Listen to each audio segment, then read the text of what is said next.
हरि ओम श्री गुरुभ्यो नमः। गुरुब्रह्मा गुरुर्विष्णुः गुरुर्देवो महेश्वरः गुरुसाक्षात् परब्रह्मास्मै श्री गुरुवे नमः। गुरुवे सर्वलोकानां विशेषे भवरोगिणां निधये सर्वविद्यानां श्री दक्षिणामूर्तये नमः। वक्रतुण्ड महाकायकोटिसूर्यसमप्रभा निर्विघ्नं कुरु मे देव सर्वकार्येषु सर्वदा।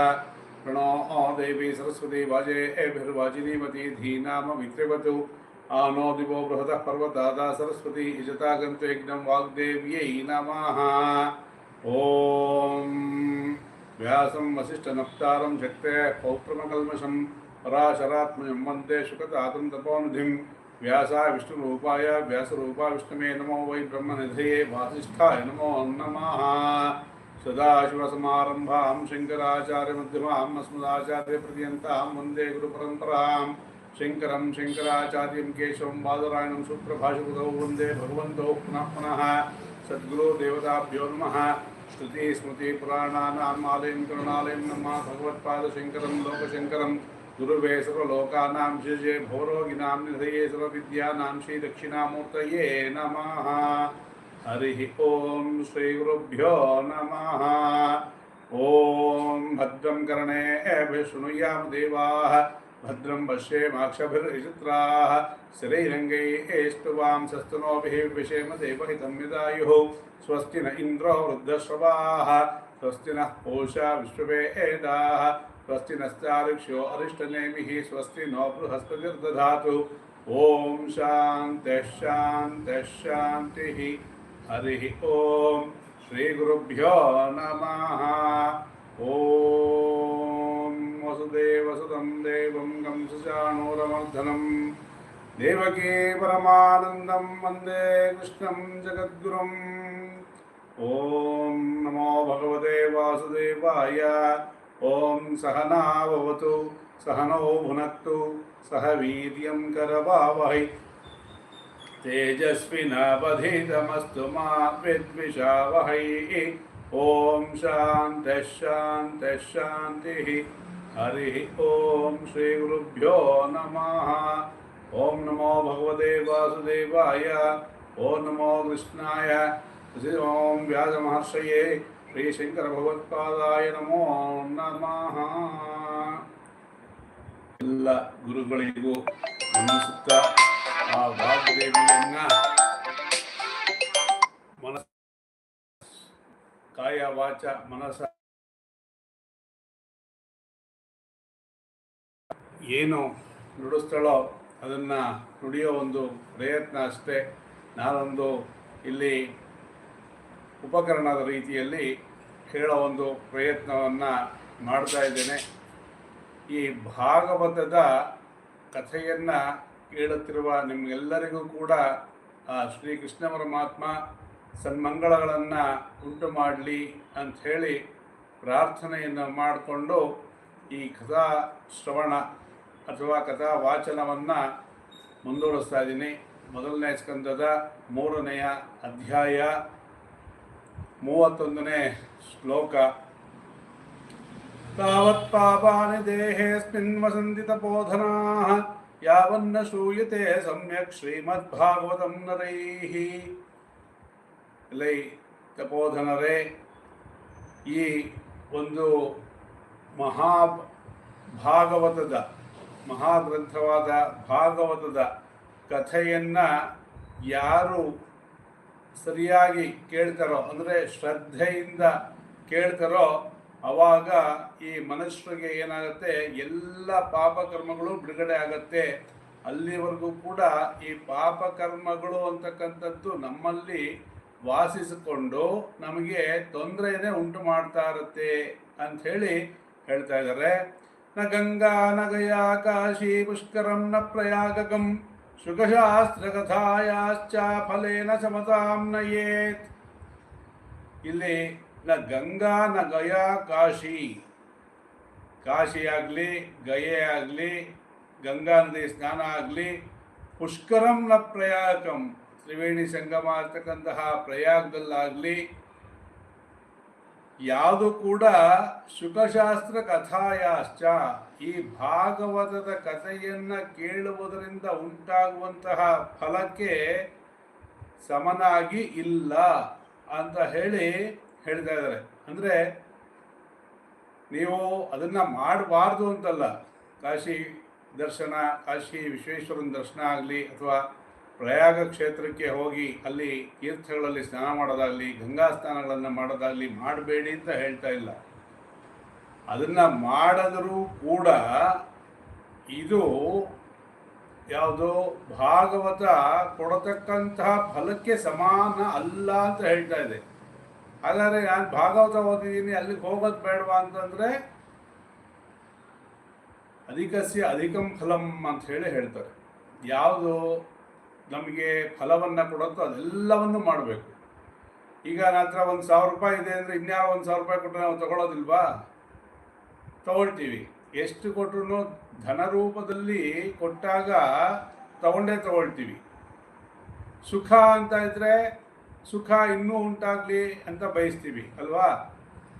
ಯಾರು ನಡ್ಕೊಂಡು ಹೋಗ್ತಾ ಇರ್ತಾನೆ, ಅವನಿಗೊಂದು ಸೈಕಲ್ ಸಿಕ್ಕರೆ ಖುಷಿ, ಸೈಕಲ್ ಇದ್ದವನಿಗೆ ಬೈಕ್ ಸಿಕ್ಕರೆ ಖುಷಿ. ಹೀಗೆ ಸುಖ ಅನ್ನೋದು ಮೇಲ ಸ್ತರಕ್ಕೆ ಹೋಗ್ತಾ ಇರಬೇಕು ಅಂತ ಎಲ್ಲರದು ಅಪೇಕ್ಷೆ ಅಲ್ವಾ? ಈಗ 60% ತಗೊಂಡವನಿಗೆ 70, 80, 90 ಹೀಗೆ ಮೇಲ್ಮೇಲಕ್ಕೆ ಹೋಗಬೇಕು ಅನ್ನೋದು ಆಸೆ ಪ್ರತಿಯೊಬ್ಬರಿಗೂ ಇದ್ದೇ ಇರುತ್ತೆ. ಹಾಗೆಯೇ ನೀವು ಗಂಗಾದಿ ಸ್ನಾನಗಳನ್ನು ಮಾಡಿ, ಪುಷ್ಕರ ಸ್ನಾನ ಮಾಡಿ, ಎಲ್ಲವನ್ನೂ ಮಾಡಿ, ಜೊತೆಗೆ ಈ ಭಾಗವತವನ್ನು ಕೂಡ ಶ್ರದ್ಧೆಯಿಂದ ಕೇಳಿ, ಎರಡನ್ನೂ ಮಾಡಬೇಕು. ನಮಗೆ ಅಲ್ಲಿ ಸ್ನಾನ ಮಾಡೋದ್ರಿಂದ ಒಂದು ವಿಧವಾದಂಥ ಸಂತೋಷ ಉಂಟಾಗ್ತದೆ. ನಾನು ಗಂಗಾ ಸ್ನಾನವನ್ನು ಮಾಡಿದ್ದೀನಿ, ನಾನು ಕಾಶಿಗೆ ಹೋಗಿದ್ದೀನಿ, ನಾನು ಪುಷ್ಕರಕ್ಕೆ ಹೋಗಿದ್ದೀನಿ ಇತ್ಯಾದಿಗಳಿದ್ದರೆ ಅದ್ರ ಜೊತೆಗೆ ಭಾಗವತವನ್ನು ನಾನು ತಿಳ್ಕೊಂಡಿದ್ದೀನಿ ಅಂದಾಗ ಇನ್ನೂ ಹೆಚ್ಚು ಸಂತೋಷ ಆಗುತ್ತೋ ಇಲ್ವೋ? ಹಾಗೆ ನಮಗೆ ಅದು ಕರ್ಮ, ಅದು ಶುಭ ಕರ್ಮ. ಅಲ್ಲಿ ದಾನ ಮಾಡಿ, ಕ್ಷೇತ್ರಗಳಿಗೆ ಹೋದಾಗ ವಿಶ್ವೇಶ್ವರನ ದರ್ಶನ ಮಾಡಿ, ಅಲ್ಲಿ ಯಾರು ಸೇವೆ ಕೊಡಿ, ಎಲ್ಲ ಮಾಡಿ, ಅದು ಬೇಕು. ಅದ್ರ ಜೊತೆಗೆ ಇದೂ ಬೇಕು. ಯಾಕೆಂದರೆ ಮನುಷ್ಯನಿಗೆ ಕೊಡೋದು ಅಂದಾಗ ಸ್ವಲ್ಪ ಕಸಿಬಿಸಿ, ತಗೊಳ್ಳೋದು ಅಂದಾಗ ಭಾಳ ಸಂತೋಷ. ಆದರೆ ಶಾಸ್ತ್ರದಲ್ಲಿ ಇರೋದು ತದ್ವಿರುದ್ಧ. ಕೊಡೋದ್ರಲ್ಲಿ ಹೆಚ್ಚು ಸಂತೋಷ, ಪುಣ್ಯ. ತಗೊಳ್ಳೋದ್ರಲ್ಲಿ ಪಾಪಕ್ಕೂ ಭಾಜನರಾಗ್ತೀವಿ ನಾವು ಸರಿಯಾಗಿ ಅನುಷ್ಠಾನವನ್ನು ಮಾಡದೇ ಇದ್ದರೆ. ಹಾಗಾಗಿ ಕೊಡೋದ್ರಲ್ಲಿ ಸಂತೋಷ, ತಗೊಳ್ಳೋದ್ರಲ್ಲಿ ಸ್ವಲ್ಪ ದುಃಖದ ಭಾಗ ಜಾಸ್ತಿ ಇರುತ್ತೆ, ಹೀಗಿರುತ್ತೆ. ಆದರೆ ಇದು ಜ್ಞಾನಕಾಂಡ. ಯಾವುದು?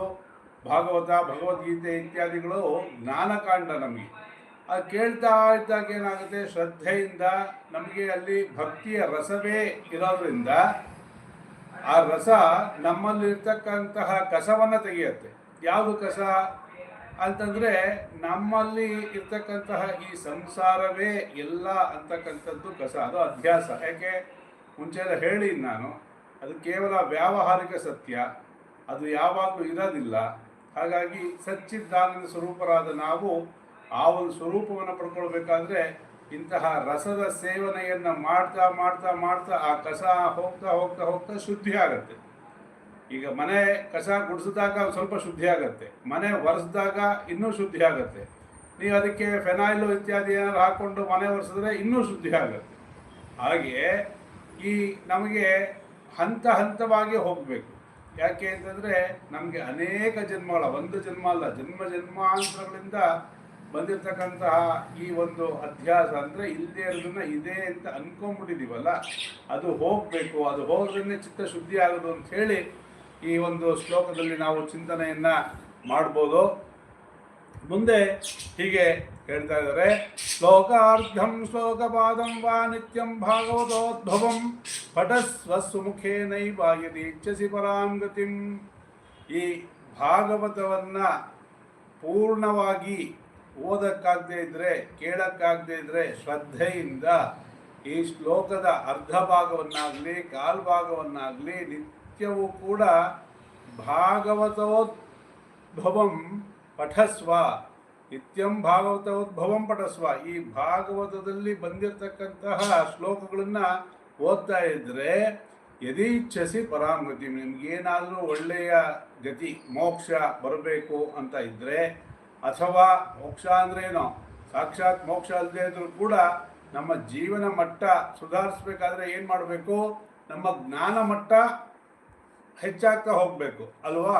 ನಮಗೆ ಯಾವಾಗ ಅಜ್ಞಾನ ಹೆಚ್ಚಿಗೆ ಇರುತ್ತೋ ಎಲ್ಲದೂ ನಂದು ನಂದು ಅನ್ನೋದು ಇರುತ್ತೆ. ಎಲ್ಲ ನನ್ನದು ಅನ್ನೋ ವ್ಯವಹಾರ ಇದ್ರೂ ಕೂಡ ಯಾವುದೋ ಶಾಶ್ವತ ಅಲ್ಲ ಅನ್ನೋದು ಬಂದಾಗ ನಮಗೆ ಅರ್ಧ ನಮ್ಮ ಒಂದು ದುಃಖಕ್ಕೆ ಕಾರಣ ಕಡಿಮೆ ಆಗುತ್ತೆ. ಮೋಹ ಕಡಿಮೆ ಆದಷ್ಟು ದುಃಖ ಕಡಿಮೆ, ದುಃಖ ಕಡಿಮೆ ಆದಾಗ ಶೋಕ ಕಡಿಮೆ. ಹೀಗೆ ಅದು ಒಂದಕ್ಕೊಂದು ಅವಿನಾಭಾವ ಸಂಬಂಧ ಇದೆ. ಮುಂದೆ ಹೀಗೆ ಹೇಳ್ತಾ ಇದ್ದಾರೆ, ವೇದಾದಿರ್ವೇದ ಮಾತಾ ಚ ಪೌರುಷಂ ಸೂಕ್ತಮೇವ ಚ ತ್ರಯೇ ಭಾಗವತಂ ಚೈವ ದ್ವಾದಶಾಕ್ಷರ ಏವ ಚ. ವೇದಾದಿರ್ ವೇದ ಮಾತಾ ಚ ಪೌರುಷಂ ಸೂಕ್ತಮೇವ ಚ ತ್ರಯೀ ಭಾಗವತಂ ಚೈವ ದ್ವಾದಶಾಕ್ಷರ ಏವ ಚ. ಈ ಪ್ರಣವ ಅಂತ ಏನು ಹೇಳ್ತೀವಿ, ಓಂಕಾರವನ್ನು ಪ್ರಣವ ಅಂತ ಹೇಳಿ ಶಾಸ್ತ್ರದಲ್ಲಿ ಹೇಳ್ತಾರೆ. ಮತ್ತು ಗಾಯತ್ರಿಯ ಜಪ ಮಾಡತಕ್ಕಂಥದ್ದು ಇದು ವಿಶೇಷವಾಗಿ ನಮ್ಮ ಒಂದು ಬುದ್ಧಿಯನ್ನು ಚುರುಕುಗೊಳಿಸೋದಕ್ಕೆ, ನಮ್ಮ ಮನಸ್ಸನ್ನು ಸಂತೋಷವಾಗಿಡೋದಕ್ಕೆ, ನಮ್ಮಲ್ಲಿರ್ತಕ್ಕಂತಹ ಅಜ್ಞಾನ ನಿವೃತ್ತಿಗೆ ಪ್ರತಿನಿತ್ಯವೂ ಗಾಯತ್ರಿ ಜಪವನ್ನು ಮಾಡಬೇಕು ಅಂತ ಹೇಳ್ತಾ ಇದ್ದಾರೆ. ಮತ್ತು ಅಭಿಷೇಕವನ್ನು ಮಾಡಬೇಕಾದ್ರೆ ಪುರುಷ ಸೂಕ್ತ, ರುದ್ರ ಇತ್ಯಾದಿಗಳನ್ನು ಹೇಳ್ತಕ್ಕಂಥದ್ದು. ಮತ್ತು 3 ವೇದಗಳು, ಇದೆಲ್ಲದಕ್ಕೂ ಸಮ ಯಾವುದು ಅಂತಂದರೆ ಶ್ರೀಮದ್ ಭಾಗವತದಲ್ಲಿ ಬರ್ತಕ್ಕಂಥ ಓಂ ನಮೋ ಭಗವತೆ ವಾಸುದೇವಾಯ ಈ ದ್ವಾದಶಾಕ್ಷರ ಮಂತ್ರ. ಈ ಮಂತ್ರವನ್ನು ಓಂ ನಮೋ ಭಗವತೆ ವಾಸುದೇವಾಯ ಅಂತ ಹೇಳೋದು ಮಾತ್ರದಿಂದಲೇ ಶಾಸ್ತ್ರದಲ್ಲಿ ಹೇಳೋ ರೀತಿ ದ್ವಾದಶಾದಿತ್ಯರು ಏನಿದ್ದಾರೆ ಅವರು ಯಾರ್ಯಾರು, ಭಗವಾನ್ ಭಾಸ್ಕರ, ಪ್ರಯಾಗ, ಸಮಸ್ವರೂಪಿ, ಕಾಲ, ಬ್ರಾಹ್ಮಣ, ಅಗ್ನಿಹೋತ್ರ, ಗೋವು, ದ್ವಾದಶಿ ತಿಥಿ, ತುಳಸಿ, ವಸಂತ ಋತು ಮತ್ತು ಭಗವಾನ್ ಪುರುಷೋತ್ತಮ, ಇವುಗಳಲ್ಲಿ ಬುದ್ಧಿವಂತರು ಯಾವುದೇ ಭೇದವನ್ನು ಎಣಿಸುವುದಿಲ್ಲ ಅಂತ ಇಲ್ಲೇ ಹೇಳೋದು. ಅಗ್ನಿಹೋತ್ರವನ್ನು ಮಾಡ್ತಕ್ಕಂತಹ ಬ್ರಾಹ್ಮಣ, ಚೆನ್ನಾಗಿ ವೇದಾಂತವನ್ನು ತಿಳ್ಕೊಂಡಿರ್ತಕ್ಕಂತಹ ಬ್ರಾಹ್ಮಣ, ಸೂರ್ಯ, ಗೋವು, ದ್ವಾದಶಿ ತಿಥಿ. ಯಾಕೆಂದರೆ ಉತ್ಥಾನ ದ್ವಾದಶಿ ಅಂಥೇಳಿ ಬರುತ್ತೆ ಕಾರ್ತಿಕ್ ಮಾಸದಲ್ಲಿ. ಅವತ್ತು ಮೊನ್ನೆ ಶೈನಿ ಏಕಾದಶಿ ದಿವಸ ಮಲಗದಂತಹ ವಿಷ್ಣು ವಿಶ್ರಾಂತಿಗೆ ಹೋದವನು ಕಾರ್ತಿಕ ದ್ವಾದಶಿ ದಿವಸ ಅವನು ಪುನಃ ಎಚ್ಚರಗೊಳ್ತಾನೆ ಅಂಥೇಳಿ ಹೇಳ್ತಾರೆ ಪುರಾಣದಲ್ಲಿ. ಅಂತಹ ವಿಶೇಷವಾದ ದಿನಗಳು ಮತ್ತು ಗೋವು, ಬ್ರಾಹ್ಮಣ, ಅಗ್ನಿಹೋತ್ರ ಮಾಡ್ತಕ್ಕಂಥವನು, ಸೂರ್ಯ ಇತ್ಯಾದಿ ಏನೇನಿದೆ ಅವೆಲ್ಲವೂ ಒಂದೇ ಅಂತ ಹೇಳ್ತಾರೆ. ಅಂದರೆ ಅದ್ವೈತ ಎರಡಿಲ್ಲ, ಇದರಲ್ಲಿ ಇರೋದೆಲ್ಲ ಒಂದೇ ಅನ್ನೋ ಥರದಲ್ಲಿ ಹೇಳ್ತಾ ಇದ್ದಾರೆ. ಮುಂದೆ ಹೇಳ್ತಾ ಇದ್ದಾರೆ, ದ್ವಾದಶಾತ್ಮ ಪ್ರಯಾಗಾಶ್ಚ ಕಾಲಃ ಸಂವತ್ಸರಾತ್ಮಕ ಬ್ರಾಹ್ಮಣಾಶ್ಚ ಅಗ್ನಿಹೋತ್ರಂಚ ಸುರಭಿರ್ದ್ವಾದಶಿ ತಥಾ ಅಂತ ಹೇಳಾಯ್ತಲ್ಲ. ಅದಾದ್ಮೇಲೆ ಮುಂದೆ ತುಳಸಿ ಚ ವಸಂತಶ್ಚ ವರುಷೋತ್ತಮ ಏವ ಚ ಏತೇಷಾಂ ತತ್ವತಃ ಪ್ರಾಜ್ಞೈರ್ನ ಪೃಥಗ್ಭಾವಯಿಷ್ಯತೆ. ತುಳಸಿ ಚ ವಸಂತಶ್ಚ ಪುರುಷೋತ್ತಮ ಏವ ಚ ಏತೇಷಾಂ ತತ್ವತಃ ಪ್ರಾಜ್ಞೈಃ ನ ಪೃಥಗ್ಭಾವಯಿಷ್ಯತೆ. ಭಗವದ್ಗೀತೆಯಲ್ಲಿ ಪರಮಾತ್ಮ ಹೇಳ್ಯಾನಲ್ಲ, ಋತುಗಳಲ್ಲಿ ವಸಂತ ಋತು ನಾನೇ ಆಗಿದ್ದೀನಿ ಅಂಥೇಳಿ. ಮತ್ತು ಪತ್ರೆಗಳೆಲ್ಲ ಶ್ರೇಷ್ಠವಾದಂತಹ ಪತ್ರೆ ಯಾವುದು ಅಂದರೆ ತುಳಸಿ ಪತ್ರೆ. ಯಾತಕ್ಕೆ ಅಂತಂದರೆ ಆ ತುಳಸಿ ವಿಷ್ಣುವಿಗೆ ಬಹಳ ಪ್ರಿಯವಾದಂಥದ್ದು. ಹೇಗೆ ನಿಮಗೆ ಇಷ್ಟವಾದದ್ದನ್ನು ಬೇರೆ ಯಾರಾದರೂ ಕೆಲಸ ಮಾಡ್ತಾ ಇದ್ದರೆ ನಿಮಗೆ ಅವ್ರ ಮೇಲೆ ಪ್ರೀತಿ ಉಂಟಾಗುತ್ತೋ, ಮನುಷ್ಯನ ಸ್ವಭಾವದಲ್ಲಿ ಹೇಳೋಕ್ಕಾಗಲ್ಲ. ಪ್ರೀತಿ ಉಂಟಾಗಿದ್ದು ಹಾಗೆ ಪರ್ಮನೆಂಟಾಗಿ ನಮ್ಮ ಮೇಲೆ ಸಾಯ ತನಕ ಪ್ರೀತಿ ಇರುತ್ತೆ ಅಂತ. ವ್ಯಭಿಚಾರ ಆಗ್ತಾರೆ, ವ್ಯಭಿಚಾರ ಅಂದರೆ ವ್ಯತ್ಯಾಸ ಆಗ್ತಾ ಇರುತ್ತೆ. ನಾನಿವತ್ತೇನೋ ನಿಮ್ಗೆ ಸಹಾಯ ಮಾಡ್ತೀನಿ, ನನಗಿಂತ ಇನ್ಯಾರಾದರೂ ಹೆಚ್ಚಿಗೆ ಸಹಾಯ ಮಾಡಿದ್ರೆ ನನ್ನನ್ನು ಬಿಟ್ಟಾಗ ಅವ್ರ ಮೇಲೆ ಹೋಗೋವಂಥ ಸ್ವಭಾವ ಈ ಮನುಷ್ಯನ ಜನ್ಮದಲ್ಲಿ. ಆದರೆ ಭಗವಂತ ಹಾಗಲ್ಲ, ಅವನು ಅತ್ಯಂತ ಕರುಣಾಳು, ಅವನಿಗೆ ಭೇದ ಭಾವ ಇಲ್ಲ. ನಮಗೆ ಇಲ್ಲಿ ಅಭ್ಯಾಸ ಅಂದರೆ ಅಜ್ಞಾನ ಇರೋದ್ರಿಂದ ಇದು ನನ್ನದು, ಇದು ಬೇರೆಯವ್ರದ್ದು, ಇದು ಒಳ್ಳೆಯದು, ಇದು ಕೆಟ್ಟದ್ದು ಅಂತಕ್ಕಂಥ ಸಾವಿರಾರು ವಿಚಾರಗಳು ನಮ್ಮ ತಲೆಯಲ್ಲಿ ಓಡ್ತಾ ಇರೋದ್ರಿಂದ ನಮಗೆ ಅಧ್ಯಾಸ ಇದೆ ಅಲ್ವಾ. ಹೀಗೆ ಇರ್ತಕ್ಕಂತಹ ಒಂದು ವಿಚಾರವನ್ನು ಇಲ್ಲಿ ಹೇಳ್ತಾ ಇದ್ದಾರೆ. ತುಳಸಿ ವಸಂತಶ್ಚ ಪುರುಷೋತ್ತಮ ಏವ ಚ ಏತೇಷಾಂ ತತ್ವತಃ ತತ್ವಸಹಿತವಾಗಿ ಯಾರು ತಿಳಿದುಕೊಂಡಿದ್ದಾರೋ ಅವ್ರಿಗೆ ಇದ್ಯಾವುದರಲ್ಲೂ ಭೇದ ಭಾವ ಕಾಣೋದಿಲ್ಲ ಅಂತ ಹೇಳ್ತಾರೆ. ಪೃಥಕ್ ಅಂದ್ರೆ ಏನೋ ಬೇರೆದು, ನನಗಿಂತ ಬೇರೆದೆಲ್ಲ ಏನಾಗುತ್ತೆ, ಅದು ಕನಿಷ್ಠ ಅಂತಕ್ಕಂತಹ ಭಾವನೆ ಕೆಲವು ಸತಿ ಅಲ್ವಾ. ಕೆಲವು ಸತಿ ಉತ್ತಮ ಅನ್ನೋ ಭಾವನೆನೂ ಬರುತ್ತೆ, ಇಲ್ಲ ಅಂತಲ್ಲ. ಗಾದೆ ಹೇಳೋದೇನೋ, ನಾನು ಮಾಡಿದ ಉತ್ತಮ, ಮಗ ಮಾಡಿದ ಮಧ್ಯಮ, ಹಾಳು ಮಾಡಿದ್ದು ಹಾಳು ಅಂತ ಗಾದೆ ಆಯ್ತಾ. ಮಹಾಪ್ರಾಣ ಗಾದೆ ಇದೆ. ಮುಂದೆ ಹೇಳ್ತಾ ಇದ್ದಾರೆ, ಯಶ್ಚ ಭಾಗವತಂ ಶಾಸ್ತ್ರಂ ವಾಚಯೇತಥೋ ಅನಿಶಂ ಜನ್ಮ ಕೋಟಿ ಕೃತಂ ಪಾಪಂ ನಶ್ಯತೆ ನಾತ್ರ ಸಂಶಯಃ. ಯಶ್ಚ ಭಾಗವತಂ ಶಾಸ್ತ್ರಂ ವಾಚಯೇತ್ ಅರ್ಥತೋ ಅನಿಶಂ ಜನ್ಮ ಕೋಟಿ ಕೃತಂ ಪಾಪಂ ನಶ್ಯತೆ ನ ಅತ್ರ ಸಂಶಯಃ. ಹಗಲು ರಾತ್ರಿ ಈ ಭಾಗವತದ ಬಗ್ಗೆ ಚಿಂತನೆಯನ್ನ ಯಾರು ಮಾಡ್ತಾರೋ ಅಂಥವ್ರಿಗೆ 1 ಜನ್ಮ 10 100 1000 ಲಕ್ಷ ಅಲ್ಲ, ಕೋಟಿ ಜನ್ಮದ ಪಾಪ ನಾಶ ಆಗತ್ತೆ, ಅದ್ರಲ್ಲಿ ಸಂಶಯವೇ ಇಲ್ಲ ಅಂತ ಹೇಳಿ ಯಾರು ಹೇಳ್ತಾ ಇರೋದು? ನಾನು ಹೇಳ್ತಾ ಇಲ್ಲ, ಬೇರೆ ಯಾರೋ ಹೇಳ್ತಾ ಇಲ್ಲ, ಈಗಿನ ಗುರುಗಳು ಹೇಳ್ತಾ ಇಲ್ಲ. ಸನತ್ ಕುಮಾರ್ ಅವರು, ಸನತ್ ಕುಮಾರ್ ಅವರು, ಸನತ್ ಸುಜಾತ, ಈ 4 ಜನ ಸಾಕ್ಷಾತ್ ಆ ಬ್ರಹ್ಮನ ಮಾನಸ ಪುತ್ರರು ಈ ಭಾಗವತವನ್ನು ಹೇಳಬೇಕಾದ್ರೆ ಹೇಳಿರ್ತಕ್ಕಂತಹ ಮಾತು ಇದು. ಹಾಗಾಗಿ ನಮಗೆ ಎಷ್ಟು ಶ್ರದ್ಧೆ ಈ ಒಂದು ಭಾಗವತದ ಶ್ಲೋಕಗಳಲ್ಲಿ ಉಂಟಾಗುತ್ತೋ, ಎಷ್ಟು ನಮಗೆ ಗುರು ವಾಕ್ಯ ಮತ್ತು ವೇದವಾಕ್ಯ ಶಾಸ್ತ್ರವಾಕ್ಯಗಳಲ್ಲಿ ಉಂಟಾಗುತ್ತೋ ಅಷ್ಟು ನಮಗೆ ಪುಣ್ಯ ಅಂತಕ್ಕಂಥದ್ದು ಉಂಟಾಗತ್ತೆ. ಅಯ್ಯೋ ಇವ್ರೇನೋ ಹೇಳ್ತಾರೆ, ಇವ್ರೇನೋ ಪ್ರಿಂಟ್ ಹಾಕಿದ್ರೆ ಇವ್ರ ಲಾಭಕ್ಕೋಸ್ಕರ ಅಂತ ನಾವೇನಾದ್ರು ಸಂದೇಹ ಪಟ್ಟರೆ ವಜ್ರವನ್ನು ಎಸೆದು ಗಾಜನ್ನು ತೆಗೆದುಕೊಂಡಂತೆ. ಹಾಗಾಗಿ ನಾವು ಶ್ರದ್ಧೆ ಇಡಲೇಬೇಕಲ್ವಾ, ಯಾವುದ್ರ ಮೇಲಾದರೂ ನಾವು ನಂಬಿಕೆ ಇಡಲೇಬೇಕು. ನಮ್ಮ ಜೀವನನೇ ನಾವು ನಾಳೆ ಇರ್ತೀವಿ, ಇನ್ನೊಂದು 10 ವರ್ಷ ಇರ್ತೀವಿ, 20 ವರ್ಷ ಇರ್ತೀವಿ, ಎಷ್ಟೋ ಇರ್ತೀವಿ ಅಂತ ತಾನೇ ನಾವು ಇವತ್ತು ಸಂಪಾದನೆ ಮಾಡೋದು, ಉಳಿಸೋದು ಎಲ್ಲನೂ. ಹಾಗೇನೆ ಈ ಶಾಸ್ತ್ರಗಳೆಲ್ಲ ಈ ಥರ ಹೇಳಿ ಅದಕ್ಕೇನು ಲಾಭ ಆಗಬೇಕಾಗಿಲ್ಲ. ಹಾಗಾಗಿ ನಾವು ಶ್ರದ್ಧೆಯನ್ನು ಇಟ್ಟು ಇದನ್ನು ಹೌದು ಇದರಲ್ಲಿ ಥರ ಹೇಳಿದ್ದಾರೆ, ನಾವು ಭೇದ ಭಾವವನ್ನು ಎಣಿಸ್ಬಾರ್ದು. ಇದನ್ನು ಎಷ್ಟಾತೋ ಅಷ್ಟು ಇದ್ರ ಬಗ್ಗೆ ಚಿಂತನೆ ಮಾಡಬೇಕು.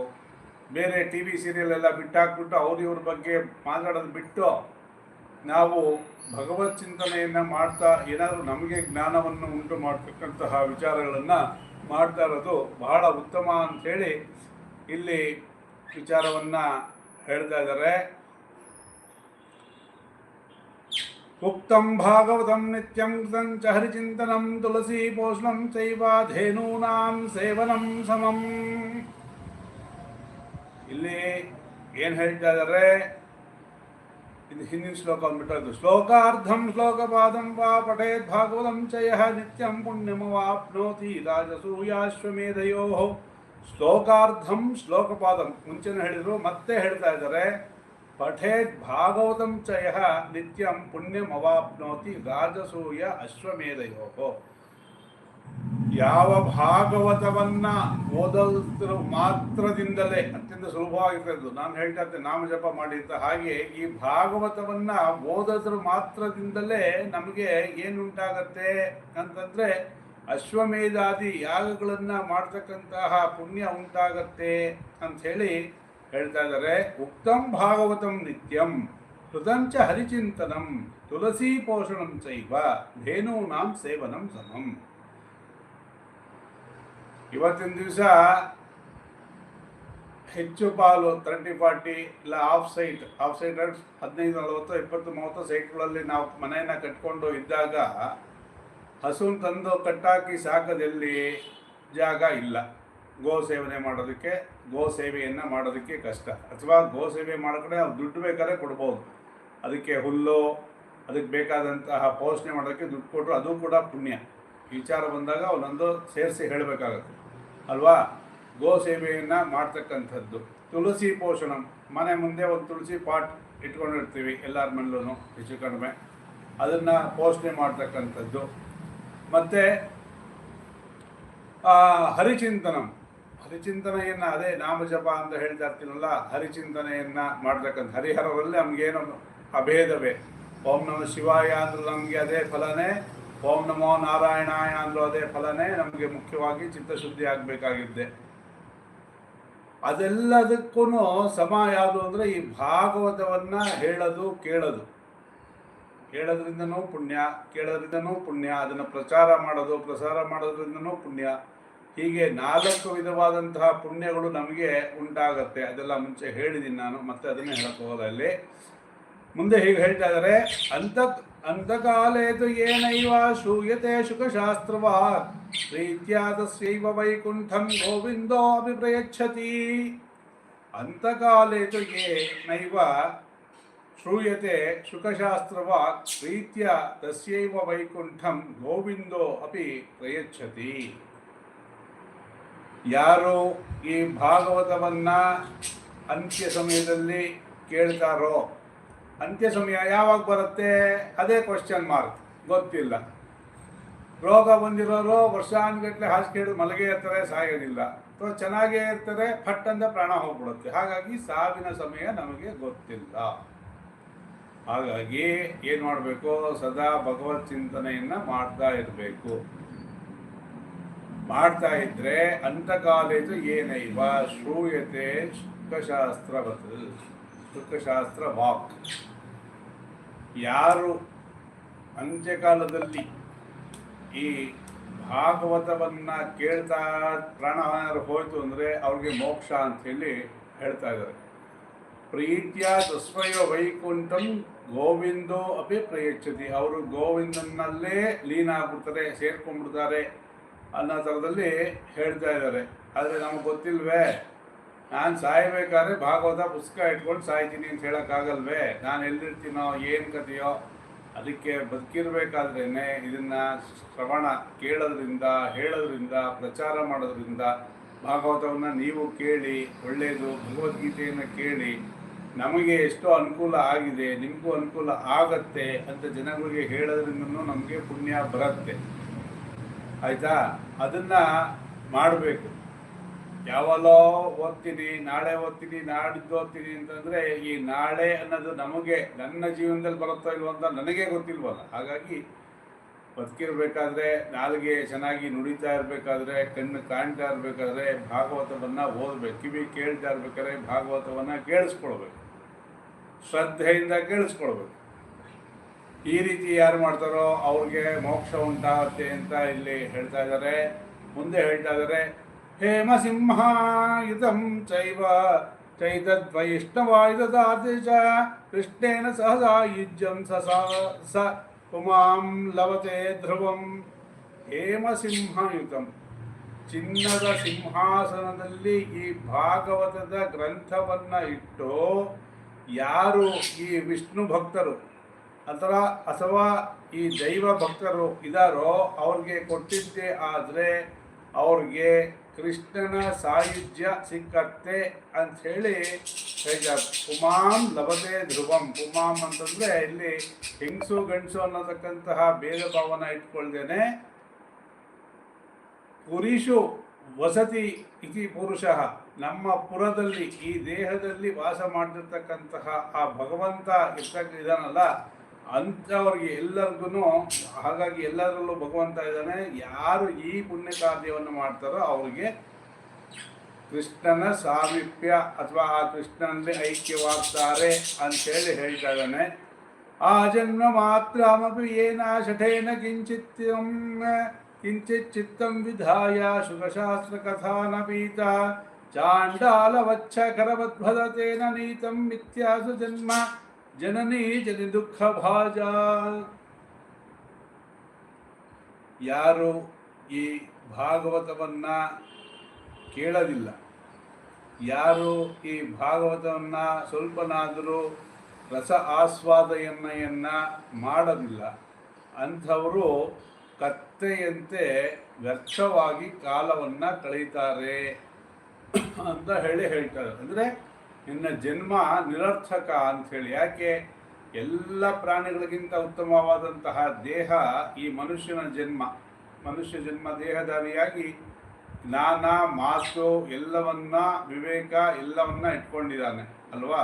ನಮಗೆ ಓದೋದಕ್ಕೆ ಬರೆಯೋದಕ್ಕೆ ಎಲ್ಲ ಶಕ್ತಿ ಇರೋದು ಮನುಷ್ಯಂಗೆ. ಪ್ರಾಣಿ ಪಕ್ಷಿಗಳು ಓದೋದಕ್ಕಾಗತ್ತಾ, ಬರೆಯೋದಕ್ಕಾಗತ್ತಾ? ಆಗೋದಿಲ್ಲ. ಅವಕ್ಕೆ ವಿವೇಕ ಕಡಿಮೆ, ಅಂದರೆ ಅವಕ್ಕೆ ಏನೋ ನಿದ್ರಾಹಾರ ಭಯ ಮೈಥುನ ಇಷ್ಟರಲ್ಲೇ ಅವರ ಜೀವನ ಕಳೆದೋಗುತ್ತೆ. ನಾವು ಏನಾದರೂ ಬರೀ ಅಷ್ಟರಲ್ಲೇ ನಮ್ಮ ಜೀವನ ಕಳೆದ್ರೆ ನಾವು ತಾಯಿಯ ಗರ್ಭದಿಂದ ಈಚೆ ಬರ್ಬೇಕಾದ್ರೆ ಆ ತಾಯಿ ಎಷ್ಟು ಪ್ರಸವ ವೇದನೆಯನ್ನು ಅನುಭವಿಸ್ತಾಳೆ ಅಲ್ವಾ. ಬರೀ ಅಷ್ಟೇ ನೀನು ಮಾಡಿದ್ದು, ಬೇರೆ ಏನೂ ಉಪಯೋಗ ಇಲ್ಲ ಅಂತ ಹೇಳಿ. ಅಂದರೆ ನೀವು ಹುಟ್ಟದೇ ಇದ್ರು ಒಂದೇ ಅಟ್ಲೀಸ್ಟ್ ಹುಟ್ಟಿಲ್ಲ ಅಂದರೆ ಆ ತಾಯಿ ನೋವಾದರೂ ಇರ್ತಾರಲಿಲ್ಲ. ಹುಟ್ಟಿ ಏನೂ ಪ್ರಯೋಜನ ಇಲ್ಲ, ನಿಷ್ಪ್ರಯೋಜಕ ಅಂಥೇಳಿ ಬೈತಾ ಇದ್ದಾರೆ ಇಲ್ಲಿ. ಯಾರು ಭಾಗವತವನ್ನು ಓದೋದಿಲ್ವೋ, ಯಾರು ಈ ವಿಚಾರವನ್ನು ತಿಳ್ಕೊಳ್ಳೋದಿಲ್ವೋ ಅವರಿಗೆ ಈ ರೀತಿಯಾಗಿ ಹೇಳ್ತಾ ಇದ್ದಾರೆ. ಆ ಜನ್ಮ ಮಾತ್ರಮಪಿ ಏನ ಶಠೇನ ಕಿಂಚಿತ್ತಂ ವಿಧಾಯ ಶುಕಶಾಸ್ತ್ರ ಕಥಾನ ಪೀತ ಚಾಂಡಾಲವಚ್ಚ ಕರವದ್ಭತ ತೇನ ನೀತಂ ಮಿಥ್ಯಾ ಸ್ವಜನ್ಮ ಜನನಿ ಜನಿ ದುಃಖ ಭಾಜ. ಜನನಿಗೆ ದುಃಖವನ್ನು ಕೊಟ್ಟ ಹಾಗೆ ಅಂತೇಳಿ ಅದನ್ನು ಮತ್ತೆ ಬಿಡಿಸಿ ಹೇಳಿದೆ. ಬರ್ಕೊಂಡು ಅದನ್ನು ಅಭ್ಯಾಸ ಮಾಡೋರಿಗೆ ಅನುಕೂಲ ಆಗುತ್ತೆ ಅಂತ. ಮುಂದೆ ಹೇಗೆ ಹೇಳ್ತಾ ಇದ್ದಾರೆ, ಜೀವಚ್ಚ ಬೋನ ಗದಿತಃ ಸತೋ ಪಾಪ ಕರ್ಮ ಯೇನ ಶ್ರುತಂ ಶುಕ ಕಥಾ ವಚನಂ ನ ಕಿಂಚಿತ್ ಧಿಕ್ತಂ ನರಂ ಪಶುಸಮಂ ಭುವಿ ಭಾರ ರೂಪಮೇವಂ ವದಂತಿ ದಿವಿ ದೇವ ಸಮಾಜ ಮುಖ್ಯಾಃ. ಜೀವ ಶವೋ ನಿಗದಿತಃ ಸತು ಪಾಪಕರ್ಮ ಯೇನ ಶ್ರುತಂ ಶುಕಕಥಾ ವಚನಂ ನ ಕಿಂಚಿತ್ ಧಿಕ್ತಂ ನರಂ ಪಶುಸಮಂ ಭುವಿ ಭಾರರೂಪಮೇವ ವದಂತಿ ದಿವಿ ದೇವ ಸಮಾಜ ಮುಖ್ಯಾಃ. ಎಷ್ಟು ಹೀನವಾಗಿ ಬೈದಿದ್ದಾರೆ ಅಂತಂದರೆ, ಯಾರು ಭಾಗವತವನ್ನು ಓದೋದಿಲ್ಲ ಅಥವಾ ಕೇಳೋದಿಲ್ಲ ಅವರು ಏನಾಗಿದ್ದಾರೆ, ಜೀವಂತ ಶವದಂತೆ. ಶವ ಅಲ್ಲ, ಶವದಂತೆ. ಯಾಕೆ? ಉಸಿರಾಡ್ತಾ ಇದ್ದಾನೆ, ಊಟ ತಿಂಡಿ ಮಾಡ್ತಾ ಇದ್ದಾನೆ, ಓಡಾಡ್ತಿದ್ದಾನೆ, ಎಲ್ಲ ಮಾಡ್ತಿದ್ದಾನೆ, ಆದರೆ ಜ್ಞಾನ ಇಲ್ಲ. ಜ್ಞಾನ ಇಲ್ಲ ಅಂದರೆ ಅವನು ಯಾವಕ್ಕೆ ಸಮ? ಪಶುವಿಗೆ ಸಮ. ಹಾಗಾಗಿ ಅಂಥವನು ಏನು ಮಾಡ್ತಾನೆ, ಯಾವಾಗ ನಮಗೆ ಸರಿಯಾದಂತಹ ಜ್ಞಾನ ಇಲ್ವೋ ಅಂಥವನು ಪಾಪಕರ್ಮವನ್ನು ಮಾಡ್ತಾನೆ. ಏನಂ ಶ್ರುತಂ ಶುಕ ಕಥಾವಚನ ನ ಕಿಂಚಿತ್. ಅಂಥವರು ಯಾರು ಪಾಪಿಗಳಿರ್ತಾರೆ ಅವ್ರಿಗೆ ಏನೇ ಪ್ರಯತ್ನ ಪಟ್ಟರೂ ಕೂಡ ಈ ಭಾಗವತ ಶಾಸ್ತ್ರವನ್ನು ಒಂಚೂರು ಕೇಳೋದಕ್ಕೆ ಸಾಧ್ಯನೇ ಇಲ್ಲ. ಕೇಳಕ್ಕಾಗಲಿ ಸಾಧ್ಯನೇ ಇಲ್ಲ. ಅಂಥ ದಿಕ್ತಂ ನರಂ ಪಶುಸಮಂ ಅಂತ ಹೇಳ್ತಾ ಇದ್ದಾರೆ. ಅಂತಹ ಯಾರು ಮನುಷ್ಯ ಇರ್ತಾನೆ ಅವನಿಗೆ ಧಿಕ್ಕಾರ, ಅವನು ಪಶುವಿಗೆ ಸಮಾನ ಅಂತ ಹೇಳ್ತಾ ಇದ್ದಾರೆ. ಅಂಥವರೆಲ್ಲ ಏನಾಗಿದ್ದಾರೆ, ಸುಮ್ಮನೆ ಭೂಮಿಗೆ ಭಾರ, ಅನ್ನಕ್ಕೆ ದಂಡ ಅಂಥೇಳಿ ಬೈತಾ ಇದ್ದಾರೆ. ದುರ್ಲಭೇ ಇವ ಕಥಾಲೋಕೆ ಶ್ರೀಮದ್ ಭಾಗವತೋದ್ಭವ ಕೋಟಿ ಜನ್ಮ ಸಮುತ್ತೇನ ಪುಣ್ಯೇನ ಇವತ್ತು ಲಭ್ಯತೆ. ದುರ್ಲಭ ಏವ ಕಥಾಲೋಕೆ ಶ್ರೀಮದ್ ಭಾಗವತೋದ್ಭವ ಕೋಟಿ ಜನ್ಮ ಸಮುತ್ತೇನ ಪುಣ್ಯೇನೈವತು ಲಭ್ಯತೆ. ನೀವೆಲ್ಲ ಇಂತಹ ಪುಣ್ಯವಂತರು ಅನ್ನೋದನ್ನು ನೀವೇ ಸರ್ಟಿಫಿಕೇಟ್ ಕೊಟ್ಕೊಳ್ಬೋದು. ಯಾತಕ್ಕೆ? ಶ್ರದ್ಧೆಯಿಂದ ಪ್ರತಿದಿನ ಕೇಳ್ತಾ ಇದ್ದೀರಾ, ಆಮೇಲೆ ಅದನ್ನು ಕೂತ್ಕೊಂಡು ಅಭ್ಯಾಸವನ್ನು ಮಾಡ್ಕೊಳ್ತಾ ಇದ್ದೀರಾ. ಅಂದರೆ ನೀವು ಪುಣ್ಯಶಾಲಿಗಳು, ಇನ್ನೂ ಹೆಚ್ಚಿನ ಪುಣ್ಯಗಳನ್ನು ಮಾಡಿ ನಿಮ್ಮ ಈ ಜನ್ಮವನ್ನು ಸಾರ್ಥಕ್ಯವನ್ನು ಮಾಡ್ಕೊಳ್ತಾ ಇದ್ದೀರಾ ಅಂತಕ್ಕಂಥದ್ದನ್ನು ಇಲ್ಲಿ ಹೇಳ್ತಾ ಇದ್ದಾರೆ.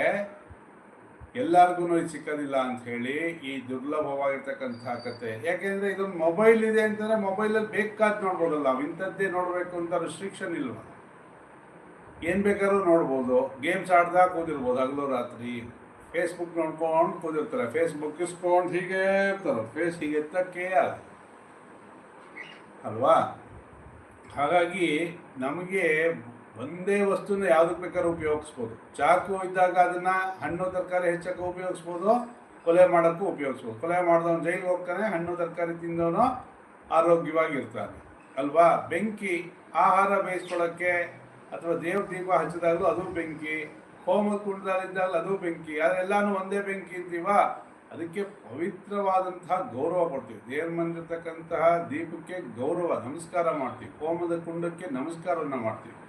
ಅದೇ ನಾವು ಅಡುಗೆ ಮಾಡೋದಕ್ಕೆ ಅಗ್ನಿ, ಅದನ್ನು ಕೂಡ ಬೆಳಗ್ಗೆ ಎಲ್ಲ ಮುಂಚೆ ಹೆಂಗಸರು ಬೆಳಗ್ಗೆ ಎದ್ದು ಕಸ ಗುಡಿಸಿ ಒಲೆ ಎಲ್ಲ ಸ್ವಚ್ಛ ಮಾಡಿ ಸ್ನಾನ ಮಾಡಿ ಆಮೇಲೆ ಒಲೆ ಹಚ್ತಾ ಇದ್ರು. ಇವಾಗ ಹೇಗೆ ಒಟ್ಟು ಒಲೆ ಹಚ್ಚದೇ ಅದೃಷ್ಟ ಆಗಿದೆ. ಏಕೆಂದರೆ ಈಗ ಸ್ವಿಗ್ಗಿ ಝೊಮ್ಯಾಟೊ ಯುಗ ಬಂದ್ಬಿಟ್ಟು ಆರ್ಡ್ರ್ ಮಾಡೋದಾಯಿತು ಅನ್ನೋ ಥರದಲ್ಲಿ ಆಗೋಗಿದೆ. ಸದ್ಯ ಒಲೆ ಹಚ್ಚೋದೇ ದೊಡ್ಡ ವಿಷಯ ಆಗ್ಬಿಟ್ಟಿದೆ ಇವತ್ತಿನ ದಿವಸ. ಈ ರೀತಿ ಬಹಳ ಒಂದು ನಮ್ಮ ಸಂಸ್ಕೃತಿನೇ ಹೋಗ್ತಾ ಇದೆ. ಅಂಥದ್ರಲ್ಲಿ ಇಂಥ ಒಂದು ಕಾಲದಲ್ಲಿ ನೀವುಗಳು ಕೂತ್ಕೊಂಡು 3/4 ಗಂಟೆ ಭಾಗವತವನ್ನು ಕೇಳ್ತಾ ಇದ್ದೀರಲ್ಲ, ನೀವು ಎಲ್ಲ ಪುಣ್ಯವಂತರು ಅಂಥೇಳಿ ಇಲ್ಲಿ ಭಾಗವತ ಹೇಳ್ತಾ ಇದೆ. ತೇನ ಯೋಗನಿದೆ ಧೀಮನ್ ಶ್ರೋತವ್ಯಾ ಸಾ ಪ್ರಯತ್ನತಃ ದಿನಾನಾಂ ನಿಯಮೋ ನಾಸ್ತಿ ಸರ್ವದಾ ಶ್ರವಣಂ ಮತಂ. ನೀವು ಈ ಒಂದು ಕಥೆಯನ್ನ ಹೇಳೋದಕ್ಕೆ ಏನ ಯೋಗನಿದೆ ಧೀಮಾನ್ ಅಂತ ಹೇಳಿ ನಾರದರನ್ನ ಕುರಿತು ಸನಕಾದಿಗಳು ಅವರನ್ನ ಗೌರವದಿಂದ ಮಾತಾಡ್ತಾ ಇದ್ದಾರೆ. ಶ್ರೋತವ್ಯಾಸ ಪ್ರಯತ್ನತಃ, ನೀವು ಬಹಳ ಬುದ್ಧಿವಂತರಾಗಿದ್ದೀರಾ, ಯೋಗ ನಿಧಿಗಳಾಗಿದ್ದೀರಾ, ಹಾಗಾಗಿ ಈ ಕಥೆಯನ್ನ ಕೇಳಿಸ್ತಾ ಇದ್ದೀರಾ. ದಿನಾನ ನಿಯಮೋ ನಾಸ್ತಿ, ಇದಕ್ಕೆ ಯಾವುದೇ ಇಂಥ ದಿನನೇ ಅಂತ ನಿರ್ಧಾರವಾಗಿ ಹೇಳಿಲ್ಲ. ಇಂದಿನ ದಿನವೇ ಶುಭ ದಿನವು, ಇಂದಿನ ವಾರ ಶುಭವಾರ, ಇಂದಿನ ಯೋಗ ಶುಭ ಯೋಗ, ಇಂದಿನ ಕರ್ಣ ಶುಭ ಕರ್ಣ. ನೀವು ಇಂತಹ ಒಂದು ಕರ್ಮಗಳನ್ನು ಮಾಡಬೇಕು ಅಂತಂದರೆ ಯಾವುದೇ ಚಿಂತನೆಯನ್ನು ಮಾಡದೆ ಕೂಡಲೇ ಮನಸ್ಸಿಗೆ ಬಂದ ತಕ್ಷಣವೇ ಕಾರ್ಯೋನ್ಮುಖರಾಗಬೇಕು. ಏನಾದರೂ ತಪ್ಪು ಕೆಲಸಗಳನ್ನು ಯಾರಿಗೋ ಹೊಡೆಯೋದು, ಕೊಲೆ ಮಾಡೋದು, ಬೈಯೋದು ಮಾಡೋದಕ್ಕೆ ಸ್ವಲ್ಪ ಯೋಚನೆ ಮಾಡಬೇಕು. ಅಯ್ಯೋ ನೋಡೋಣ ಸ್ವಲ್ಪ ಸರಿ ಹೋಗ್ಬೋದಾ, ಅವ್ನು ಬೈಯೋಕ್ಕೆ ಮುಂಚೆ ಅವರೇ ತಿದ್ಕೊಳ್ತಾರ, ಅವರೇ ಸರಿ ಹೋಗ್ತಾರ ಅಂತ ವೆಯ್ಟ್ ಮಾಡಬೇಕು, ಅವಕಾಶವನ್ನು ಕೊಡಬೇಕು. ಅದೇ ಶುಭ ಕಾರ್ಯವನ್ನು ಮಾಡಬೇಕಾದ್ರೆ ನಾಳೆ ನಾನು ಇರ್ತೀನೋ ಇಲ್ಲೋ ಇವತ್ತೇ ಮಾಡ್ಬೋಣಪ್ಪ ಅನ್ನೋ ಮನಸ್ಸು ನಮ್ಮಲ್ಲಿರಬೇಕು. ದಾನವನ್ನು ಇವತ್ತೇ ಕೊಟ್ಬಿಡೋಣ, ಯಾಕೆ ನಾಳೆ ನಾವು ಬದುಕಿರ್ತೀನೋ ಇಲ್ವೋ, ದುಡ್ಡನ್ನ ಹತ್ರ ಇರೋದಿಲ್ವೋ, ಬೇರೆ ಇನ್ಯಾವುದಕ್ಕಾದ್ರೂ ಖರ್ಚಾಗೋಗುತ್ತೋ, ಇವತ್ತೇ ಮಾಡೋಣ ಅನ್ನೋ ಬುದ್ಧಿ ಇರಬೇಕು. ಅದಕ್ಕೆ ದಿನ ನೋಡಬೇಕಾಗಿಲ್ಲ. ಹೇಗೆ ಹುಷಾರಿಲ್ಲಾಂದರೆ ಕೂಡಲೇ ಆಸ್ಪತ್ರೆಗೆ ಹೋಗ್ತಿರೋ ಹಾಗೆಯೇ ಶುಭ ಕಾರ್ಯವನ್ನು ಮಾಡೋಕ್ಕೆ ಯೋಗ, ನಕ್ಷತ್ರ, ದಿನ, ತಿಥಿ, ವಾರ, ಕರ್ಣ ಎಲ್ಲ ನೋಡಬೇಕಾದ ಅವಶ್ಯಕತೆ ಇಲ್ಲ. ಸತ್ಯನಾರಾಯಣ ಪೂಜೆ ಮಾಡಬೇಕು ಅಂತಂದರೆ ಮಾಡಿಬಿಡ್ಬೇಕು. ಯಾವಾಗ ಮನಸ್ಸಿಗೆ ಭಗವಂತ ಪ್ರೇರೇಪಣೆ ಕೊಡ್ತಾನೋ ಆವಾಗ ಆ ಕಥೆಯಲ್ಲಿ ಬರುತ್ತೆ. ಹಾಗೆ ಶುಭ ಕಾರ್ಯಗಳಿಗೆ ಕಾಯಬಾರ್ದು. ತಪ್ಪು ಮಾಡೋದಕ್ಕೆ ಸ್ವಲ್ಪ ಕಾಲಾವಕಾಶ ಕೊಟ್ಟು ಅವರೇ ಸರಿ ಹೋಗ್ತಾರ ನೋಡೋಣ ಅಂತ ಕಾಯಬೇಕಾಗುತ್ತೆ. ಅದನ್ನು ಹೇಳ್ತಾ ಇದ್ದಾರೆ.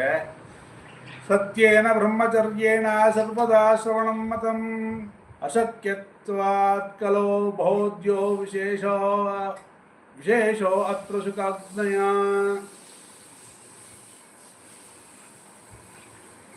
ನಮಗೇನಾಗಿದೆ, ಈ ಕಲಿ ಪ್ರಭಾವದಿಂದ ಸತ್ಯೇನ ಬ್ರಹ್ಮಚರ್ಯೇಣ ಸರ್ವದಾ ಶ್ರವಣಂ ಮತಂ ಅಶಕ್ಯತ್ವಾತ್ ಕಲೋ ಬೋಧ್ಯ ವಿಶೇಷೋ ಅತ್ರ ಶುಕಾಗ್ನಯ. ಕಲಿಯ ಪ್ರಭಾವದಿಂದ ನಮ್ಮ ಮನಸ್ಸು ಏನಾಗುತ್ತೆ, ಯಾವಾಗಲೂ ಚಂಚಲವಾಗಿ ಇರುತ್ತೆ, ಎತ್ತೆತ್ತಕ್ಕೂ ಹೋಗುತ್ತೆ, ಏನೇನೋ ಮಾಡ್ತಾ ಇರ್ತೀವಿ ಅಲ್ವಾ. ಆದರೆ ಈ ಒಂದು ಬ್ರಹ್ಮಚರ್ಯದಿಂದ ಮತ್ತು ಸತ್ಯವಂತರಾಗಿ ಸರ್ವದಾ ಶ್ರವಣವನ್ನು ಮಾಡೋದಕ್ಕೆ ಸಾಧ್ಯ ಆಗೋದಿಲ್ಲ. ಯಾತಕ್ಕೆ? ಕಲಿಗಾಲ. ಅದಕ್ಕಾಗಿ ಇದನ್ನು ಸಪ್ತಾಹ ಶ್ರವಣ ವಿಧಿ ಅಂತ ಹೇಳಿದ್ದಾರೆ ಅಂತ ಇಲ್ಲಿ ವಿಶೇಷವಾಗಿ ಕೊಡ್ತಾ ಇದ್ದಾರೆ. ಕಡಿಮೆ ಲಿಮಿಟಲ್ಲಿ ಯಾವ ಮುಗಿಯತ್ತಪ್ಪ ಈ ಭಾಗವತ ಶುರುವಾಗಿ 1 ತಿಂಗಳು ಮೇಲಾಯಿತು, ಇನ್ನೂ ಬರೀ ಪೀಠಿಕೆಲ್ಲ ಇದೆ, ಮೊದಲನೇ ಸ್ಕಂದದಲ್ಲೇ ಇದೆ, 12 ಸ್ಕಂದ ಆಗಬೇಕಾದ್ರೆ ಹೊಸ ಮದುವೆ ಆಗಿರೋದು ಕಂದನೇ ಹುಟ್ಟುಬಿಡ್ತಾನೆ ಅಂತ ಅನ್ನಿಸ್ಕೊಳತ್ತೆ.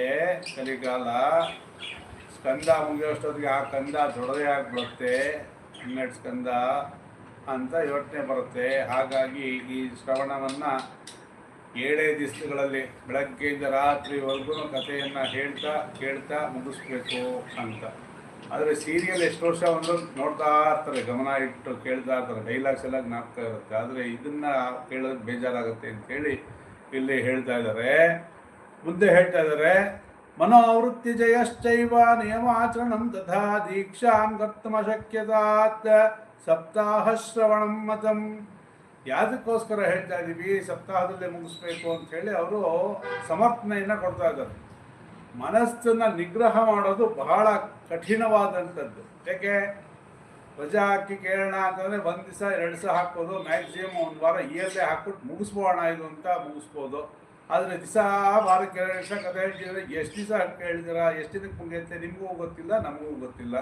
ಹಾಗಾಗಿ ಇದನ್ನು 7 ದಿವಸದಲ್ಲಿ ಕೇಳಿ ಮುಗಿಸ್ಬಿಟ್ರೆ ಅದ್ರಾಗೆ ಅಪ್ಪ ಮುಗಿದಪ್ಪ ಅಂಥೇಳಿ ಅಂದ್ಕೊಂಡ್ಬೋದು ಅನ್ನೋ ಅರ್ಥದಲ್ಲಿ ಹೇಳ್ತಾರೆ ಅಲ್ವಾ. ನಮ್ಗೆ ಯಾವುದು ಬೇಜಾರಾಗಿರುತ್ತೋ ಅದನ್ನು ಬೇಗ ಮುಗಿಸತ್ಲೆ ಬಿಸಾಕ್ಬಿಡ್ಬೇಕು ಅಂತ ಹೇಳ್ತೀವಲ್ಲ ಮಾತಾಡಬೇಕು ವ್ಯವಹಾರದಲ್ಲಿ. ಅದೇ ಶ್ರದ್ಧೆ ಇತ್ತು ಅಂತಂದರೆ ಅಯ್ಯೋ ಇಷ್ಟೇ ಮುಗಿದೋಯ್ತಾ ಅಂತ ಅನಿಸುತ್ತೆ. ನಮಗೆ ಸುಖದ ದಿನಗಳು ಬೇಗ ಉರುಳೋದಾಗೂ ಕಷ್ಟ ದಿನಗಳೇ ಹೋಗ್ತಾ ಇಲ್ಲ ಅನ್ನೋದು ಲೋಕದ ಅನುಭವ ಅಲ್ವಾ. ಹೇಗೆ ನಮಗೆ ಸುಖ ಇದ್ದರೆ ಇನ್ನೂ ಇದು ಹೀಗೆ ಇರಲಿ ಅನಿಸುತ್ತೆ, ದುಃಖ ಹೋದರೆ ಬೇಗ ಮುಗಿಬೇಕು ಅನಿಸುತ್ತೆ. ಆದರೆ ಇರೋದು ದಿನಕ್ಕೆ 24 ಗಂಟೆನೇ, ಅದರಲ್ಲಿ ಯಾವುದೂ ವ್ಯತ್ಯಾಸ ಆಗಲ್ಲ. ಇಲ್ಲಿ ವ್ಯತ್ಯಾಸ ಆಗೋದು ಯಾವುದೋ ನಮ್ಮ ಮಾನಸಿಕ ಸ್ಥಿತಿ. ಹಾಗಾಗಿ ಇದನ್ನು ಶಾರ್ಟ್ ಆ್ಯಂಡ್ ಸ್ವೀಟಾಗಿ ಮುಗಿಸ್ಬೇಕು ಅಂತಂದರೆ ಸ್ಟಾರ್ಟ್ ಮಾಡಿದ್ರೆ ಅರ್ಥ ಆಗೋದು ಕಷ್ಟ, ಜಾಸ್ತಿ ಎಲಾಬ್ರೇಟ್ ಮಾಡಿದ್ರೆ ಚೆನ್ನಾಗಿ ಕೂತ್ಕೊಳ್ಳೋದು ಕಷ್ಟ. ಆದರೂ ಕೂಡ ಯಾರು ಇದರಲ್ಲಿ ಶ್ರದ್ಧೆ ಇರ್ತಾರೋ ಎಷ್ಟೇ ದಿನಗಳಾದರೂ ಕೂಡ ಆ ಅರ್ಜುನ ಭಗವಂತನಿಗೆ ಹೇಳ್ತಾನಲ್ಲ, ಕಡೆಯಲ್ಲಿ ನಿನ್ನ ಮಾತುಗಳನ್ನು ಇನ್ನೂ ಕೇಳಬೇಕು ಅಂತ ನಾನು ಉತ್ಸುಕನಾಗಿದ್ದೀನಿ ಅಂಥೇಳಿ. ಹಾಗಾಗಿ ಶ್ರದ್ಧೆ ಇದ್ದವರು ಇನ್ನು ದೀರ್ಘವಾಗಿ ತಿಳ್ಕೊಂಡು ಅರ್ಥ ಮಾಡಿಕೊಂಡು ನಾವು ಮೋಕ್ಷವನ್ನು ಪಡ್ಕೊಳ್ಬೇಕು ಅನ್ನೋ ಒಂದು ಬುದ್ಧಿನಲ್ಲಿ ಇರ್ತಾರೆ. ಹಾಗಾಗಿ ಇದನ್ನು ಯಥಾಶಕ್ತಿ ಹೇಳಬೇಕು, ಅದನ್ನು ಹೇಳಿದ್ದಾರೆ ಭಾಗವತದಲ್ಲಿ. ಎಲ್ಲೆಲ್ಲಿ ವರ್ಣನೆ ಮಾಡಬೇಕು, ಎಲ್ಲೆಲ್ಲಿ ಸ್ವಲ್ಪ ವಿಸ್ತಾರವಾಗಿ ಹೇಳಬೇಕು ಅಲ್ಲಿ ಹೇಳಬೇಕು, ಎಲ್ಲಿ ಚಿಕ್ಕದಾಗಿ ಹೇಳಬೇಕು ಅಲ್ಲಿ ಹೇಳಬೇಕು ಅಂತ ಹೇಳಿದ್ದಾರೆ. ಹಾಗಾಗಿ ಈ ಒಂದು ವಿಚಾರವನ್ನು ಹೇಳ್ತಾ ಇರಬೇಕು, ಕೇಳ್ತಾ ಇರಬೇಕು. ಮುಂದೆ ಹೀಗೆ ಹೇಳ್ತಾರೆ, ಮನಸಶ್ಚಾಜಯೋದ್ರೋಗಾತ್ ಪುಮಾಂಸಾಂ ದೈವಯುಷ ಕ್ಷಯಾತ್ ಕಲೇರ್ದೋಷಭೂತ್ವಾಚ ಸಪ್ತಾಹ ಶ್ರವಣಂ ಮತಂ. ಮನಸಶ್ಚ ಜಯಾತ್ ರೋಗಾತ್ ಪುಂಸ ಅಜಯಾತ್ ರೋಗಾಂ ಪುಂಸಾಂ ಚೈವ ಆಯುಷಃ ಕ್ಷಯಾತ್ ಕಲೇರ್ದೋಷ ಭೂತ್ವಾಚ ಸಪ್ತಾಹ ಶ್ರವಣಂ ಮತಂ. ಈ ಮನಸ್ಸಿನ ಸಂಯಮ ಇದೆಯಲ್ಲ ಅದು ಭಾಳ ಕಡಿಮೆ. ಮನಸ್ಸಶ್ಚ ಅಜಯ, ಮನಸ್ಸನ್ನು ನಿಗ್ರಹ ಮಾಡ್ತಕ್ಕಂಥದ್ದು ಕಷ್ಟ. ರೋಗಾತ್ ಪುಂಸಾಂ, ಈ ಮನುಷ್ಯನಿಗೆ ಈ ಕಾಲದಲ್ಲಿ ನೋಡಿದ್ರಲ್ಲ, ರೋಡ್ ಬಂದು ಹಾಸ್ಪಿಟ್ಲುಗಳು, ನರ್ಸಿಂಗ್ ಹೋಮ್ಗಳು, ಮೆಡಿಕಲ್ ಶಾಪ್ ಅಂತೂ ಒಂದು ರೋಡಲ್ಲಿ 10 ಮೆಡಿಕಲ್ ಶಾಪ್ ಇರುತ್ತೆ. ಹಾಗಾಗಿ ರೋಗದ ಭಯ ಮತ್ತು ಅವನ ಮನಸ್ಸನ್ನು ನಿಗ್ರಹ ಮಾಡೋದು ಕಷ್ಟ. ಮತ್ತು ಆಯುಷ್ಯ ಅನ್ನೋದು ಕೂಡ ಇಲ್ಲಿ ಹೇಳೋಕ್ಕಾಗಲ್ಲ, ಕ್ಷಯ. ಯಾಕೆಂದರೆ ಹಿಂದೆ ಹೇಳಿದ್ದೀನಲ್ಲ, ರಾಮಾಯಣದ ಕಾಲದಲ್ಲಿ ತಂದೆ ಇದ್ದಾಗ ಮಕ್ಕಳು ಸಾಯ್ತಾ ಇರಲಿಲ್ವಂತೆ, ತಂದೆ ಸತ್ತ ಮೇಲೆ ಮಕ್ಕಳು ಸಾಯಿರುವಂತೆ. ಈಗ ಹಾಗಲ್ಲ, ತಾತ ಇನ್ನೂ ಬದುಕಿರ್ತಾನೆ, ಮೊಮ್ಮಕ್ಕಳು ಸಾಯ್ತಾ ಇರ್ತಾರೆ. ಪ್ರಪಂಚದಲ್ಲಿ ನೋಡ್ತಾ ಇದ್ದೀವಲ್ವಾ. ಹಾಗಾಗಿ ಆಯುಷ್ಯನೂ ಕಡಿಮೆ, ಆರೋಗ್ಯನೂ ಕಡಿಮೆ, ಮನಸ್ಸು ನಿಗ್ರಹ ಇಲ್ಲ. ಎಲ್ಲ ಯಾರಿಂದ ಆಗಿದೆ ಅಂದರೆ ಕಲಿದೋಷದಿಂದ ಆಗಿದೆ. ಹಾಗಾಗಿ 7 ದಿನದಲ್ಲಿ ಸಪ್ತಾಹವನ್ನು ಕೇಳಬೇಕು ಅಂತ ಹೇಳಿದ್ದಾರೆ. ಆದರೆ ಆ ಸಪ್ತಾಹ ಬೆಳಗ್ಗೆಯಿಂದ ಸಾಯಂಕಾಲ ಹೇಳಿದ್ರೆ ಕೇಳೋರು ಯಾರು? ಒಬ್ಬರೂ ಇರೋದಿಲ್ಲ ಅಷ್ಟೇ. ಯಾರು ಭಾಗವತ ಓದ್ತಾನೋ ಒಬ್ಬನೇ ಕೂತ್ಕೊಂಡು ಓದಿ ಕಡೆಗೆ ಅವನಿಗೂ ನಿದ್ದೆ ಬಂದು ಮಲ್ಕೊಂಡ್ಬಿಡ್ತಾನೆ. ಹಾಗಾಗಿ ಸ್ವಲ್ಪನೇ ಈ ಕಾಲಕ್ಕೆ ಸ್ವಲ್ಪನೇ ಹೇಳಿ ಅದನ್ನು ಅರ್ಥ ಮಾಡಿಕೊಂಡು ನಾವು ಇದನ್ನು ಜೀರ್ಣಿಸ್ಕೊಳ್ಬೇಕು. ನಮ್ಮ ಜೀವನದ ಎಷ್ಟು ಆಯುಷ್ಯ ಇದೆಯೋ, ನಮಗೆ ಎಷ್ಟು ಯೋಗ್ಯತೆ ಇದೆಯೋ ಅಷ್ಟನ್ನು ಇದನ್ನು ಕೇಳಿಸ್ಕೊಂಡು ಅದನ್ನು ನಾವು ಪಡ್ಕೊಳ್ಬೇಕು.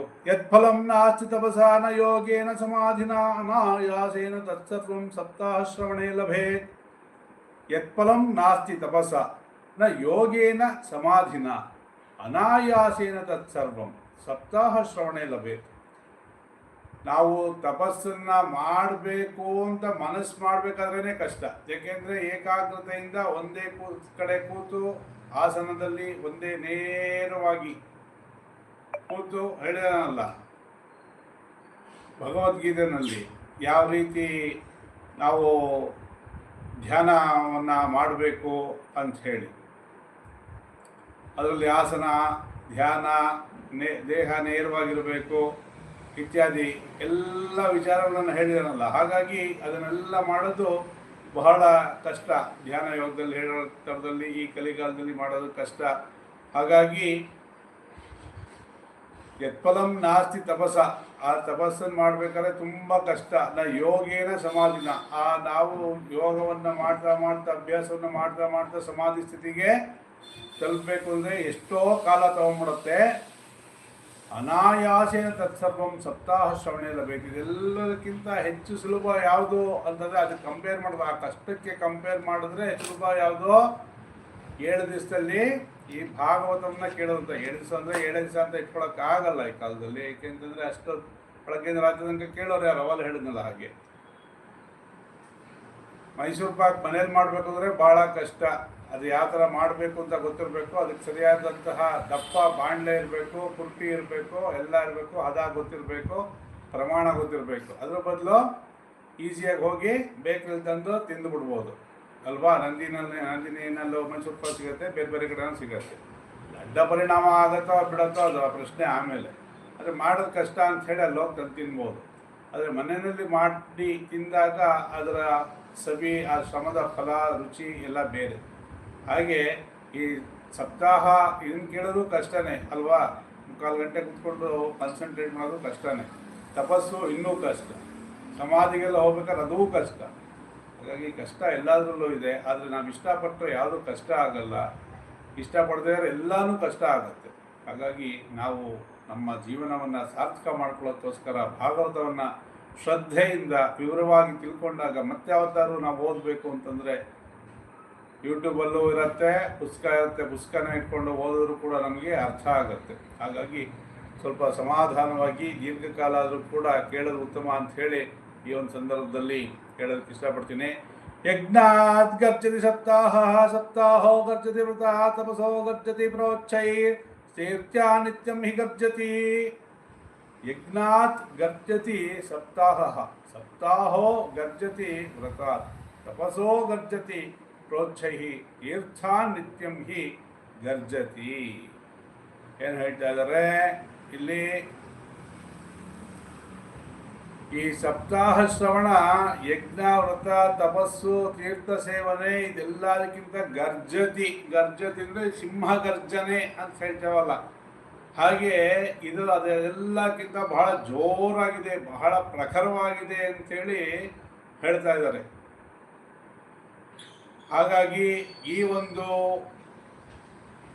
ಭಾಗವತವನ್ನು ಶ್ರದ್ಧೆಯಿಂದ ಕೇಳಬೇಕು, ಹೇಳಬೇಕು, ಇದನ್ನು ಪ್ರಚಾರವನ್ನು ಮಾಡಬೇಕು ಅಂತ ಹೇಳ್ತಾ ಇದ್ದಾರೆ. ಯಾಕೆ ಅಂತಂದರೆ ಹಿಂದಿನ ಹೇಳಿರಿ, ಕರ್ತ ಕಾರಯಿತ್ವಾ ಚ ಅನುಮೋದಕಃ ಪ್ರೇರಕಃ ಚಿತ್ವಾರಿ ಸಮಭಾಗಿನಃ ಅಂತೇಳಿ. ನೀವು ಕೂತ್ಕೊಂಡು ಕೇಳೋದ್ರ ಜೊತೆ ಅಥವಾ ನೀವು ಚೆನ್ನಾಗಿ ಅಭ್ಯಾಸದ ನೀವೇ ಹೇಳೋದ್ರ ಜೊತೆಗೆ ಬೇರೆಯವ್ರಿಗೂ ಈ ವಿಚಾರವನ್ನು ತಿಳಿಸೋದ್ರಿಂದ ಹೇಗೆ ಒಂದು ಸೈಡ್ ಇನ್ಕಮ್ ಅಂತ ಬರುತ್ತೋ ಹಾಗೆ ಪ್ರಚಾರವನ್ನು ಮಾಡೋದ್ರಿಂದ ಕೂಡ ನಿಮಗೆ ಪುಣ್ಯ ಲಭ್ಯ ಆಗುತ್ತೆ. ಹಾಗಾಗಿ ಎಷ್ಟೆಷ್ಟು ಸಾಧ್ಯವೋ ಅಷ್ಟು ಕೂಡ ನಾವು ಎಡೆ ಬಿಡದೆ ಈ ಭಾಗವತ ಪ್ರವಚನದಲ್ಲಿ ತೊಡಕೊಳ್ಳೋಣ, ಕೇಳೋಣ ಅಂತ ಹೇಳ್ತಾ ಇವತ್ತಿನ ಒಂದು ಪ್ರವಚನವನ್ನು ಇಲ್ಲಿಗೆ ಉಪಸಂಹಾರ ಮಾಡ್ತಾ ಇದ್ದೇನೆ. ಶ್ರೀ ಕೃಷ್ಣಾರ್ಪಣಮಸ್ತು.